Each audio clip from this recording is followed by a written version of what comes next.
Tê Tê xuống địa phủ đi cửa sau. Kết quả khiến Vân lão gia tử hiểu lầm. Tứ cữu sắp bay màu khi tuổi đời còn xanh. Thái gia ông hiểu lầm rồi.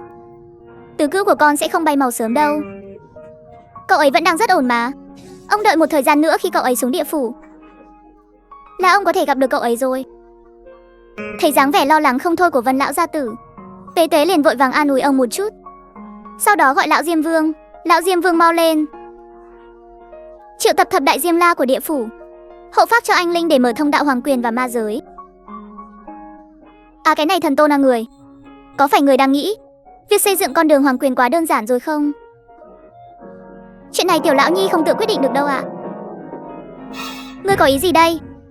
Giờ địa phủ chẳng phải các ngươi là đại Diêm La trấn giữ sao? Ngươi thông báo cho bọn họ một tiếng, cứ bảo bản tôn mời mọi người giúp một tay. Hy vọng mọi người nể mặt bản tôn, bớt chút thời gian giúp bản tôn một việc nhỏ. Nhưng mà thần tôn, nếu địa phủ chúng ta mở thông đạo hoàng quyền mới, chẳng lẽ không cần Địa Tạng Vương Bồ Tát và Đại Đế Bệ? Hạ gật đầu đồng ý sao ạ? Lão Diêm Vương vừa dứt lời, cái chân nhỏ của Tế Tế theo thói quen liền nhấc lên, vèo một cái đá thẳng lão Diêm Vương lên trời. Hư đại đế nhà ngươi đang ở ma rồi đấy. Thông đạo địa phủ không mở thì ông ta làm sao chỉ thị cho ngươi được?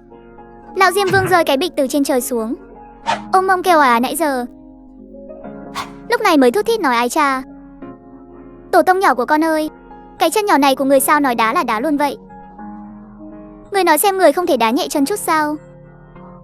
Người nhìn xem, người đá văng luôn cả cái tháp phi đĩa đệm của tiểu lão nhi rồi. Lão già nhà người bớt mồm đi. Giờ việc này có làm cho ta không? Ta cảnh cáo ngươi, nếu không làm cho ta, có tin ta đá luôn cả sỏi thận của ngươi. Ra ngoài không? Đừng. Thần tôn Hạ Trần lưu tình. Hạ Trần lưu tình ạ. Chân nhỏ của người cứng thế nào?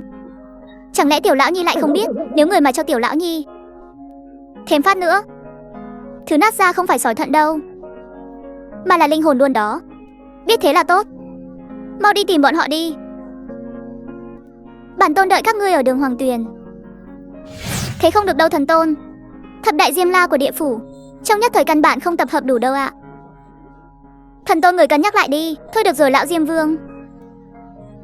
Không đủ thì thôi vậy. Thực ra 10 người mà đến được 3 người cũng ổn rồi. Dù sao thực lực của bản tôn cũng đâu có kém đến thế. Thấy dáng vẻ sốt sắng của lão Diêm Vương, anh linh bất lực mỉm cười. Nói xong lời này, liền vội vàng đuổi theo bước chân của Tế Tế, để lại lão Diêm Vương đứng ngây người trong gió. Ba người cũng được sao? Không ổn, mình phải mau đi tìm lão Tần thôi. Lão Tần công lực của ông tiến bộ đấy nhỉ? Xem này hồn lực còn dày hơn trước 10 mấy phần. Ngọn gió nào thổi ông đến đây thế? Mấy vụ án oan ở điện Diêm La của ông thẩm vấn xong rồi à? Gió gì chứ? Ông nghĩ cái gì mà khiến tôi phải đích thân bước vào cái viện rách này của ông? Chỗ tôi rách á? Mắt mũi ông kiểu gì thế? Chỗ ông tốt chắc. Thế thì ông mau cút về chỗ của ông đi. Chỗ tôi không tiếp ông đâu. Thôi được rồi, đừng diễn nữa, tiểu tổ tông có lệnh. Thập đại Diêm La đồng tâm hiệp lực, cùng nhau xây dựng thông đạo hoàng quyền nối địa phủ và ma giới. Ông mau đến Vọng Hương Đài đi. Tiểu tổ tông đang đợi ở đó đấy. Tần Quảng Vương ngẩn người, mất hồi lâu mới phản ứng lại được lão Diêm Vương vừa nói gì. Vọng Hương Đài. Người ấy đến rồi sao? Ở Vọng Hương Đài à? Lạ thật, sao bỗng nhiên lại có cảm giác bất an thế nhỉ? Mí mắt cũng bắt đầu giật liên hồi rồi. Quả nhiên, sức ảnh hưởng của tiểu tổ tông vẫn lớn như vậy. Cả địa phủ đâu chỉ có mỗi tiểu lão nhi bị ảnh hưởng. Ô lão ra sao ông lại đến đây? Huynh đệ điện Diêm La của ông không bận à? Bận chứ sao không bận. Thật sự là quá bận luôn ấy. Sao thế? Trời ở nhân gian bị ai chọc thủng rồi à? Điện Diêm La của ông không chứa hết oan hồn sao? Ôi trời ơi, nếu thật sự như vậy thì tốt quá. Ngặt nỗi chuyện lại không phải như thế. Tôi nói cho ông biết, vị tiểu tổ tông đó, người ấy đến rồi. Vị tiểu tổ tông nào? Ai đến cơ? Sở Giang Vương ngơ ngác một lúc, sau đó trợn ngược mắt lên, nhìn chằm chằm lão Diêm Vương. Ông, tiểu tổ tông trong miệng ông là Vi đó sao? Đúng vậy, chính là Vi đó. Vi đó đã bao nhiêu năm rồi không ghé địa phủ. Lần này sao bỗng nhiên lại tới địa phủ vậy? Sao tự dưng lại đến chứ? Tôi nói ông nghe lần này ấy. Tiểu tổ tông đến là muốn chơi lớn một vố. Lớn á? Lớn thế nào? Người ấy định làm gì? Người ấy muốn mở thêm một con đường hoàng quyền nữa ở Vọng Hương Đài, để thông với ma giới. Cái gì? Lão Diêm, ông nói lại lần nữa xem. Tiểu tổ tông muốn làm cái gì cơ? Tôi biết ông không biết mà. Mau đi thôi. Ba lão già chúng ta đi trợ giúp người một tay vì nếu không người lại có cớ để lười biếng. Việc tái thiết thần giới, chư thần về vị trí, tiên giới trở lại và các sự việc khác đều nằm trên vai tiểu tổ tông của trận đó. Lão Diêm Vương không dám chậm trễ, Sở Giang Vương lại càng không dám. Hai người vừa nói vừa cười, vội vàng đi về phía Vọng Hương Đài.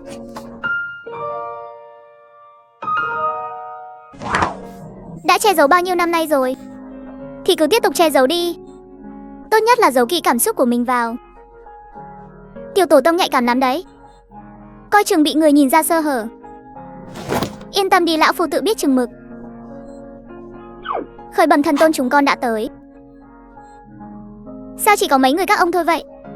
Hoàng quyền chi chủ nói không cần thiết. Thập đại Diêm La phải có mặt đông đủ, chỉ cần tìm 2-3 lão già đến trợ trận là được rồi. Được thôi, vậy bắt đầu đi. U Minh Sa Sam, soi sáng binh lính của ta, tập cờ có lệnh, vạn quân quy tụ. Âm lực tuy không có câu ông thước, tề tề cấp cấp như luật lệnh. Ta cảnh cáo các ngươi, đừng có quá đáng quá. Hai chị em ta chỉ muốn có một đời dung thân mà thôi. Nếu các ngươi còn ép người quá đáng như vậy, có tin ta dạy dỗ cả mẹ các ngươi không? Đúng thế, chị nhà tôi lợi hại lắm đấy. Các người tốt nhất là biết điều chút đi, nếu không thì coi chừng chị ấy nhắc nhở mạnh cho các ngươi rụng răng đầy đất đấy. Chỉ dựa vào một con quỷ mới chưa làm nên trò trống gì như nó lấy cái gì mà đòi cho chúng ta biết tay chứ, ha ha ha. Quỷ mới thì đã sao? Ai quy định là ở trên đời này quỷ mới thì không có lấy một chiêu bảo mạng nào chứ? Ha ha ha, mọi người nghe thấy chưa? Tên này bảo bọn chúng có chiêu bảo mạng kìa. Đại ca, hay là chúng ta cho nó biết mặt chút đi.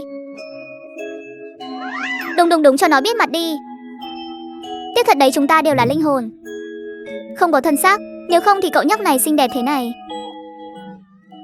đám hề nhảy nhót các ngươi, bản tướng sẽ cho các ngươi biết tay. Muốn dạy dỗ ta à? Ngươi còn non lắm. Thả ta ra, lũ khốn kiếp này. Có giỏi thì đừng dùng hồn lực đi. Lũ quỷ già các ngươi, có giỏi thì đừng bắt nạt quỷ mới chứ hư. Bắt nạt ngươi đấy, hôm nay ta cứ thích bắt nạt ngươi đấy thì sao? Ta cảnh cáo hai chị em ngươi, ngoan ngoãn làm đàn em cho lão tử. Ra vách núi đoạn hồn bắt tân hồn về đây cho lão tử, để lão tử hấp thụ hồn lực của chúng. Nếu không thì... Cái quái gì thế? Sao tự nhiên đất trời rung chuyển vậy? Không đúng chứ, chúng ta là cô hồn dã quỷ mà. Chuyện rung chuyển ở nhân gian sao có thể khiến tôi có cảm giác thót tim thế này? Đây không phải chuyện của phàm trần. Chị ơi, giờ là tình hình gì thế ạ? Tại sao em cảm thấy cả linh hồn đều đang run rẩy thế này? Chị cũng không rõ nữa. Chị cảm thấy chúng ta sắp gặp rắc rối lớn rồi.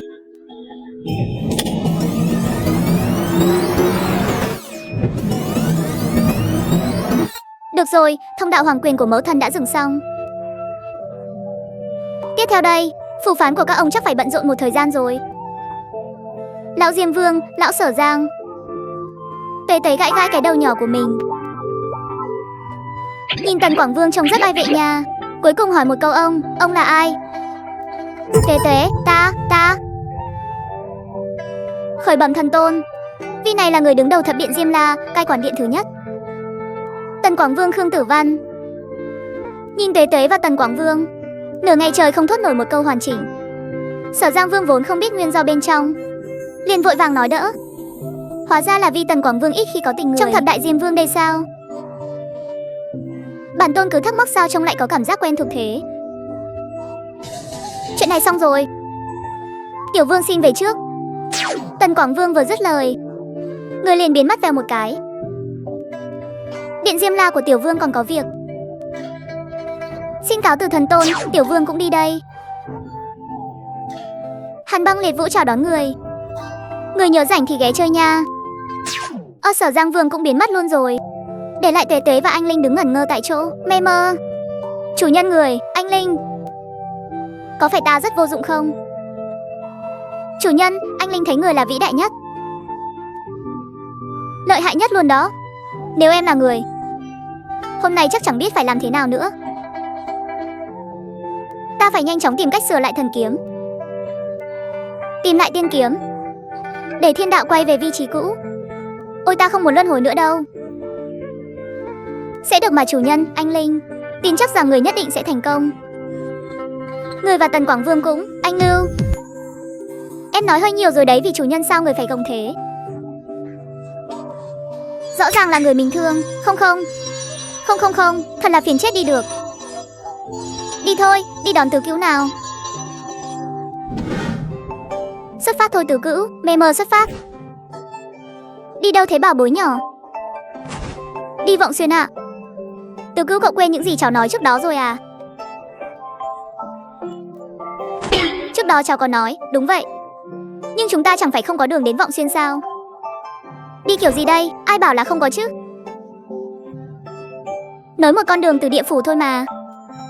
Có gì khó đâu. Lời của Tế Tế khiến Kỳ Hữu Bá giật khóe miệng. Sao mình lại nghe ra từ lời của cô cháu gái nhỏ một cảm giác kiểu thiên hạ độc tôn, rời nón lấp bể. Mọi thứ đều nằm trong tầm tay thế nhỉ? Đi thôi tứ cữu, chúng ta đi dạo địa phủ một vòng nào. Đi thật à? Đi chứ. Đi thật à? Thế đi bao lâu vậy? Cháu, cậu vẫn còn có thể thấy mặt trời của nhân gian chứ?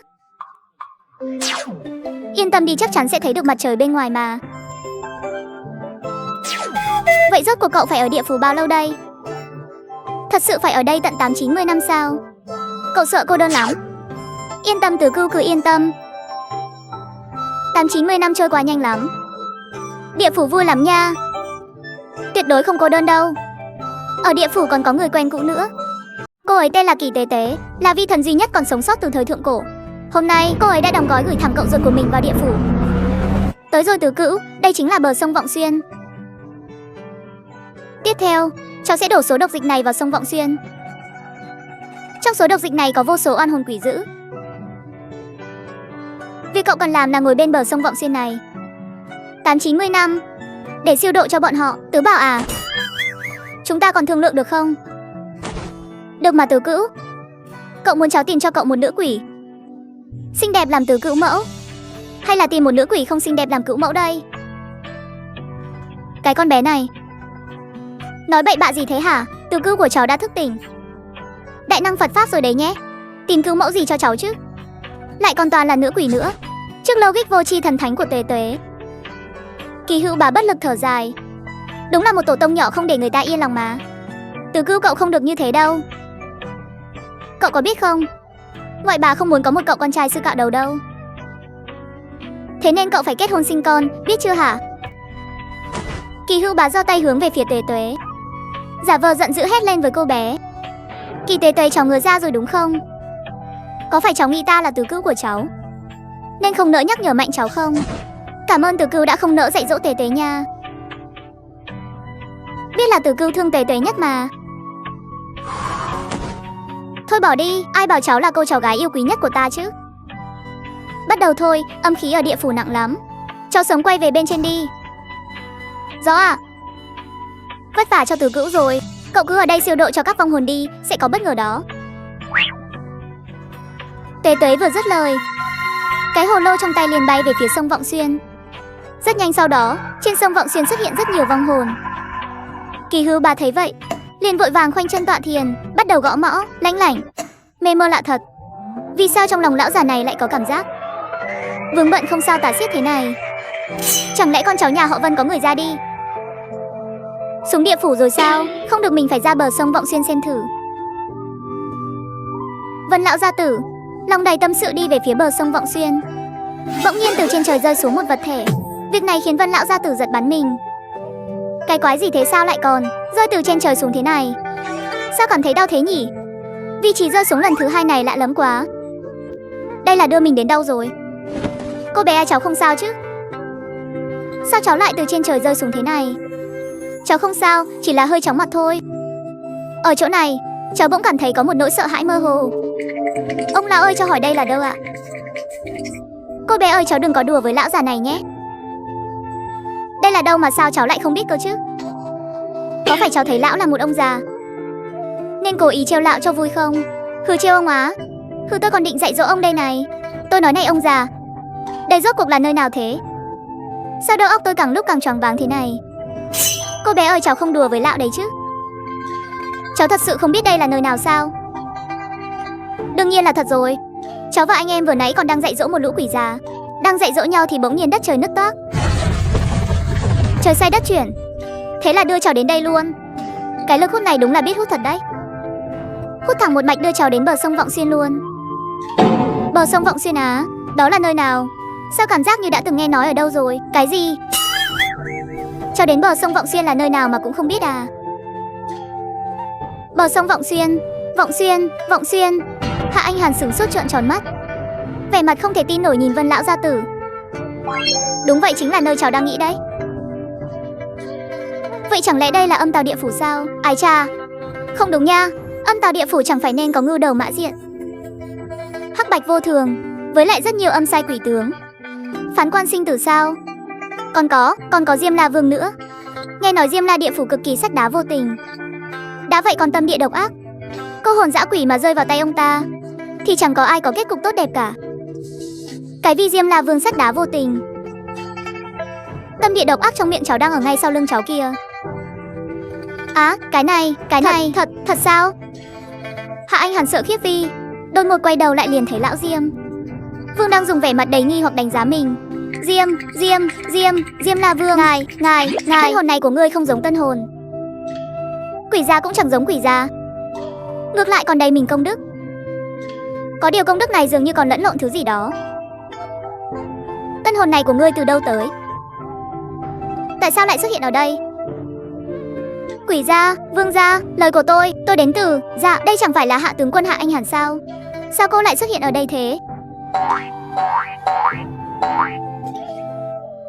Tiểu Bạch, sao em cũng ở đây? Nếu em ở đây, vậy có phải Tề Tề cũng ở đây không? Thấy Tiểu Bạch một cái, Hạ Anh Hàn vui mừng khôn xiết. Ngay cả Vi Diêm La Vương cực kỳ đáng sợ trong truyền thuyết lúc này đang đứng ngay trước mặt, cô cũng chẳng thấy sợ hãi chút nào nữa. Đại tướng quân Hạ đến đúng lúc lắm. Chủ nhân lúc này đang đi dạo loanh quanh trong địa phủ. Giờ chắc là đến chỗ chùa Tam Thánh rồi. Cô muốn tìm chủ nhân sao? Để tôi dẫn cô đi tìm cô ấy nhé. Thế có được không? Đương nhiên là được rồi. Vậy cô đi theo tôi. Tiểu Bạch vừa nói vừa nhảy nhót tung tăng dẫn đường phía trước. Hạ Anh Hàn thấy vậy liền vội vàng đi theo, quẳng luôn cả lão Diêm Vương và Vân lão gia tử ra sau đầu.